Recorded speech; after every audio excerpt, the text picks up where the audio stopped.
每天凌晨4点，70岁的孙恩师傅都要到禅城最大的批发市场，寻找合心意的猪蹄。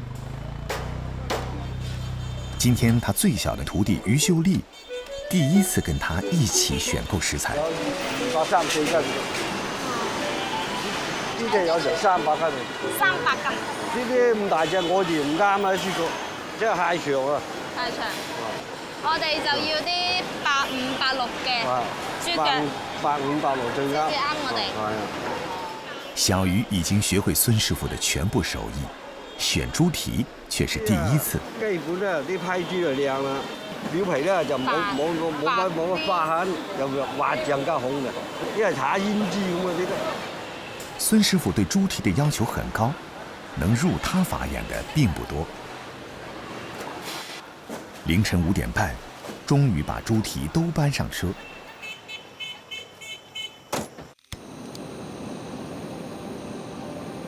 如此嚴選豬蹄，是因為他們做的是傳承了300多年的佛山傳統美食。孫師傅是這項非遺技藝的頂級技師。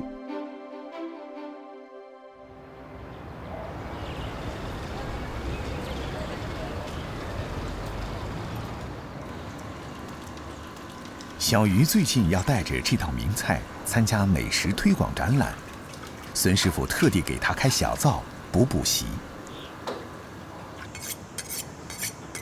做扎豬蹄的第一步，剔骨，用利刀自上而下開一條口子，然後將豬腳骨剔出。整個過程必須十分小心，一旦豬皮劃破，破壞品相，就只能棄用了。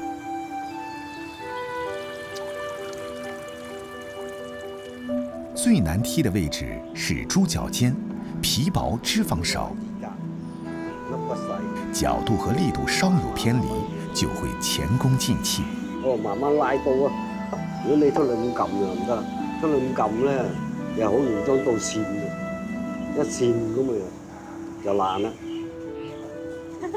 師傅，你睇幾靚？豬皮起得差不多了，肉餡兒也在同時準備着。一大早，店裡其他師傅便把爽而不膩的豬頸肉切成條狀，調好味兒。把醃製好的豬肉條逐一穿好，放進炭火烤爐，烤到3、4成熟，香味兒開始外溢，便可取出。但這並非最後一步，還要把調製好的秘製醬汁撈勻豬肉，再醃製40分鐘。最後，把這些豬肉條切成10厘米長、3厘米寬的薄片。這些豬肉的加入，賦予了佛山韻扎豬蹄與其他豬蹄不同的風味。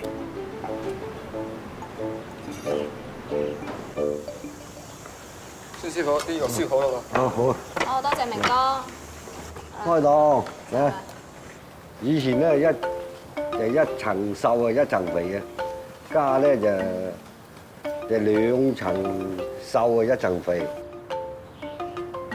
把豬肉片放進豬腳皮，肥瘦相間，整齊碼好。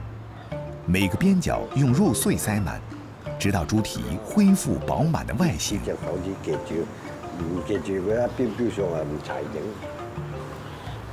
再用水草將豬腳裹紮嚴實。忙活了一上午，師徒倆僅僅完成了扎豬蹄這一步。接下來，韻製即將開始。用30多種純天然材料製成滷水，再將捆紮好的豬蹄進入滷水中，用文火慢慢煮1個多鐘頭。一隻隻甘香美味的韻扎豬蹄出鍋了。不過，看着熟透的豬蹄，還不能夠大快朵頤。加番草，我一條定型棍咧掹出嚟，再綁嗰啲新鮮嘅水草落去，咁啊靚仔啲。紮完咧就揾鹵水撈落去，2分鐘到咯。第一消毒，第二好味些少。韻不同于卤，前者用了香料赋予食物香气和味道之外，还利用了适当温度的调味液作为介质，为食物杀菌保鲜。把猪蹄切片，放进瓦罐中，淋入卤水，可以保存3、4个月。300多年前，这种手法就可以将佛山扎蹄带到远离产地的地方品尝。至此，佛山韵扎猪蹄名扬天下。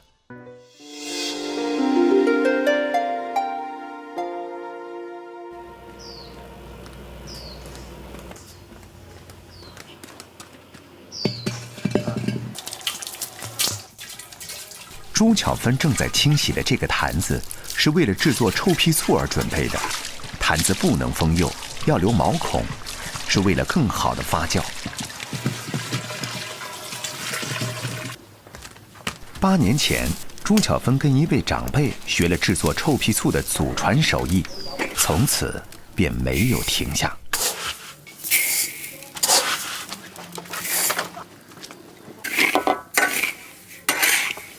炒米咧要炒到佢唔會黏鑊啦，比較乾爽，帶有啲金黃色，咁咧就 OK 噶啦。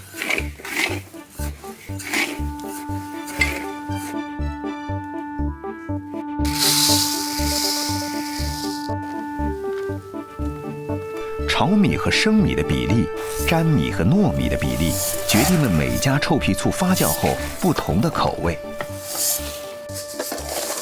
比如糯米多啲嘅咧，佢就會甜啲，出嚟嘅醋浸出嚟嘅醋會稍為甜啲。純糯米就更甜，尖米咧就酸啲。在古代，冬瓜皮、香蕉皮、锅巴是酿制臭屁醋的主要原料。如今，原材料早已经用纯米取代，鸟枪换炮。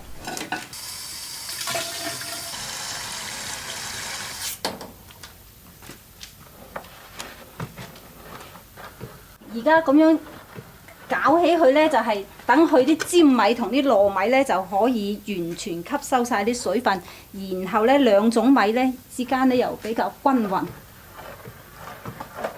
好啦，搞鬆咗佢就得㗎啦。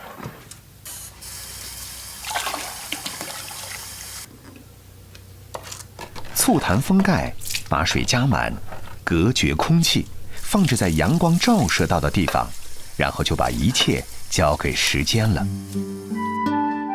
100天後，一壇臭屁醋就釀成了。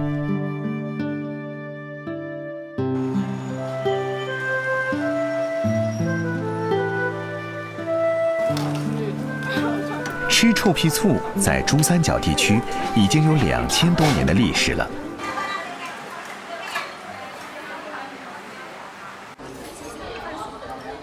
在佛山市三水区，臭屁醋火锅全城风靡。走进醋店，一股恶臭扑面而来，那酸馊味儿真让人闻而却步。然而闻着臭，吃着香，停不下来。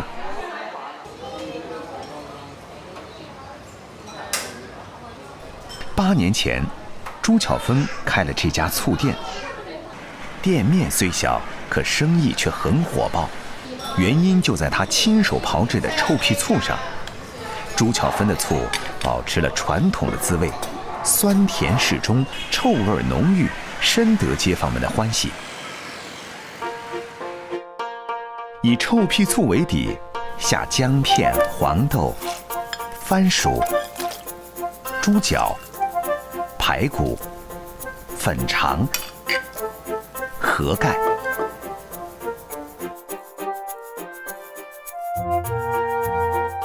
待醋烧开之后，再放土鸡和梅菜，细火慢煮，醋味儿从锅里向四周弥漫。醋分子渗入空气，闯进鼻孔，让人口水暗涌。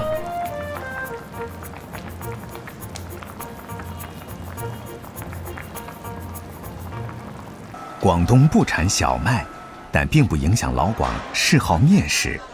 各式茶点把面演绎出迥然不同的南粤风情。早上6点，增城东区市场内的包子店就要开始准备蒸包子了。在衍生成饮茶文化前，茶点不过是人们早起劳作的果腹之物，以粗粮为主。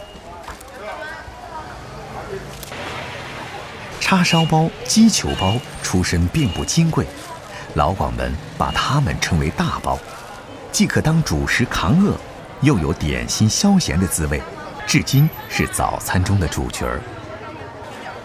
要2个是吗？好，要燕麦的还是要白的？给我们不要走。白馒头啊，3份。小店里忙碌的背后，是24小时不间断制作的工厂，源源不断地为这些早餐店提供各式新鲜包点。经营这间包子厂的林伟贤，同样对廣式大包熱忱不改。每日都要做到咧，就係20萬，有時咧就突破到30萬隻。而我哋做出嚟嘅咧係即做，今晚做完之後，第日早上咧就即刻咧就係燒去整個珠江三木洲。去皮的新鮮豬頸肉肥瘦相間，煮了不柴不膩，嫩中帶脆，是制作叉燒包最好的餡料。清洗後切成大塊，放入滾水中煮開，撈起瀝乾，炸上一遍，前期準備工作才算完成。為了讓口感更接近老廣們記憶中叉燒包的味道，叉燒的烹製也是大鍋炒制。豬頸肉入鍋後，加入酒、生抽、糖和秘製的醬料炒熟，不加一滴水，這樣才能使醬汁濃郁，完全將豬肉包裹。一鍋25斤豬肉，反覆翻炒，考驗師傅們的臂力。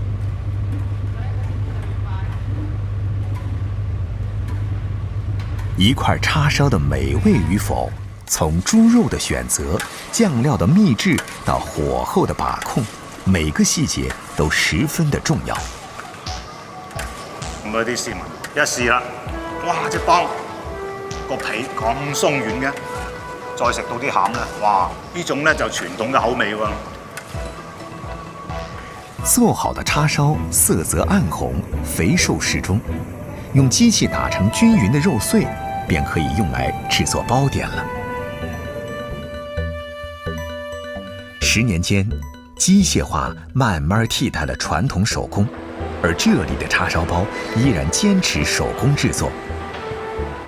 從揉麵、分塊、製成麵皮，每一步都離不開師傅們的雙手。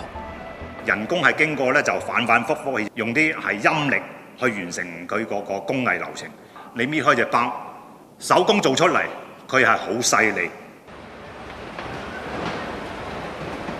2兩麵皮，6錢叉燒餡料，一個個叉燒包在師傅們的手中成型了。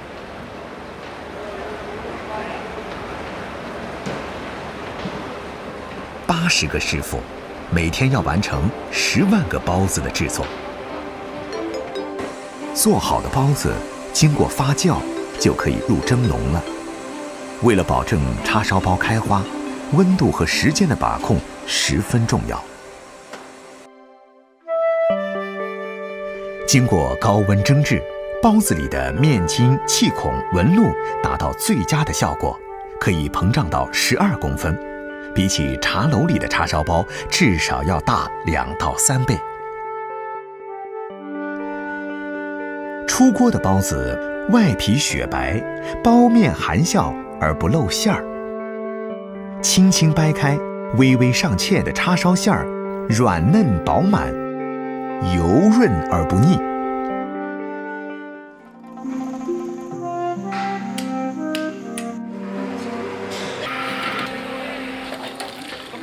清晨5點，禪城的早餐店迎來第一批客人。这些老街坊们习惯进门先拿自己存放的酒，然后坐到属于自己的座位。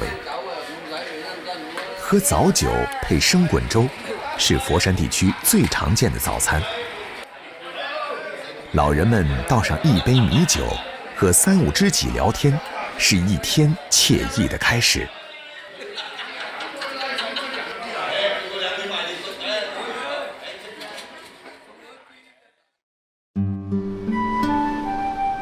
佛山米酒发源于手工业兴盛时代，明清时期，数10万陶工在石湾谋生。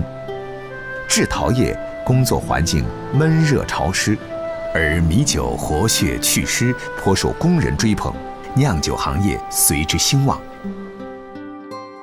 始创于1830年的陈太吉酒庄传承至今，第3代传人陈如月首创的玉冰烧米酒，独有的豉香味依然还在原址飘香。玉冰烧的传统酿造技艺，如今已传到第7代。做研发工作11年的梁思雨便是传承人之一。梁思雨让老搭档峰哥带他去看看新配方酒饼的发酵情况。菌絲啲生長得比較白淨啊，比較正常。每一種新酒的調製都要從酒餅開始。個香氣都幾香，都酒餅被釀酒人稱為酒中蠱，直接決定酒的好壞。以大米、黃豆、酒餅葉及中藥材原料等製成。壓製成型的酒餅要馬上上架，蓋上簾子保溫。發酵的頭10個小時是關鍵。這段時間，微生物發生劇烈的變化。酒餅的菌絲已經比較的豐滿，這是生命活動的跡象。5天以後就可以烘乾，打碎跟大米混在一起，加水就可以進行發酵了，然後就變成米酒。經過20天發酵和蒸餾生產出來的齋酒，被注入到一個個500公斤容量的本地陶製酒甕中。玉冰燒的核心秘密就隱藏在這裡。前一排浸咗啲酒，依家過嚟睇下佢浸成點啦。好啊，你過嚟。嗱，呢度。幾靚喎，睇嚟都。這些浸泡了5年以上的豬肉，從乳白色漸變成金黃色，脂肪結構變得蓬鬆，能吸附米酒中的異味雜質，更產生別具一格的豉香味。第3代傳人陳如月當年將煮熟的肥膘肉投入酒缸，只見脂肪宛如白玉，酒體剔透似冰。在粵語裡，肉與玉同音，於是他給這種酒取名為玉冰燒。一款新酒在量產之前，至少需要1到2年的打磨。梁思雨這次研發的新酒還需陳藏，但2年前做的一批試驗酒已經可以開缸了。呢缸都好耐歷史咯，可能估計就快到40年啦。哇！啲煤菌幾多啊？啲缸係嘛？好嘢嚟㗎，嗰啲煤菌係有益㗎。這些陶製大酒缸佈滿肉眼難以發掘的細密孔隙，宛如呼吸吐納，經過時間洗禮，賦予酒體更醇厚的味道。冬暖夏涼的環境，有助酒液加快醇化，故有凍中1年，世上3載的說法。記錄都有差唔多2年啦都。嚟，幫我開嚟睇睇。在老陶缸裡，老熟陳化的酒中和了酒的火氣，酒香馥郁。都幾好係嘛？幾順滑，一先開始嗰陣時都幾辛辣嘅。聞到好香。越嗒越有味。我哋去睇下一缸。一款好酒是技藝與時間的完美結合。對梁思雨來說，最後一次考評就在餐桌上。傳統粵菜香酥肉，用高度玉冰燒和南乳醃製過的五花肉下鍋油炸，以豐厚的酒香增加肉的香味，同时去除油腻，使香酥肉肥而不腻，外酥里嫩。玉冰烧加入低温慢煮的鸡汤中，使鸡肉更加鲜嫩。冬天来一碗带着淡淡酒香的鸡汤，是一道暖身行血的药膳。羊肉是秋冬滋补佳品，而鲍鱼则带来海鲜味儿，是典型的鱼羊鲜。玉冰烧可以去腥提鲜。慢火煎澳洲带子，加上米酒的助兴，大大提升镬气，激发出浓浓的鲜味儿。哦，走嚟咯！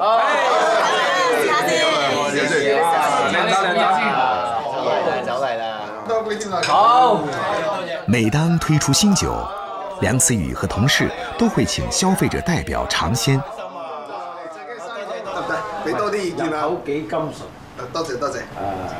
唔錯唔錯。唉，好酒好酒好酒。現今呢個發展得咁快嘅社會嚟講咧，我哋嘅酒都100幾年歷史啦，仲可以受到普羅大眾嘅歡迎咧，亦都係非常之難得嘅。